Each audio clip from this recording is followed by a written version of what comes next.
Okay, here I'm going to demonstrate a do-while loop.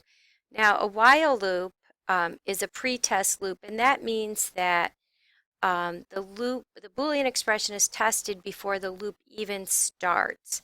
So in this code, how many times do you want to loop? You know, if I put 10, for instance, this loop I starts at 1. It'll continue while it's less than or equal to 10. Every time it goes through the loop, it'll output the value of I and increment it. So actually, let me do a smaller number like 5, but let me just show you. How many times do I want to loop? I'll say 5, and then it displays 1, 2, 3, 4, 5. But if I put a number of times in here, so let's say I put in 0, for instance. 1 less than or equal to 0 is false, and nothing's going to happen. So let me just demonstrate that. Okay? So nothing happens. Because it's a pretest loop, if this is initially false, nothing will execute. Now, a do-while loop is a post-test loop, and that means that you test the Boolean expression at the end.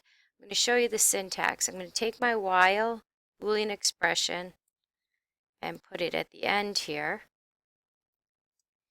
And you have to put a semicolon at the end. And then up here, I'm going to put do. So now I've got a do-while loop.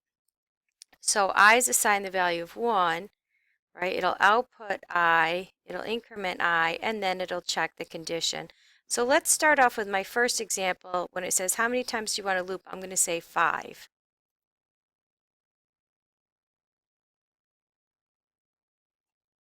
And it says 1, 2, 3, 4, 5.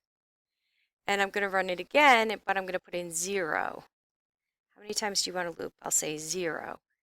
So I get the value 1 displaying on the screen, and that's because it doesn't test the condition till the end. So I is 1, it's going to display the 1, I is going to become 2, and then 2 less than or equal to 0 is false, and it's going to end. So anytime you want a loop where you want to be sure that it goes through one time always, it's probably best to use a do-while loop because it is a post-test loop.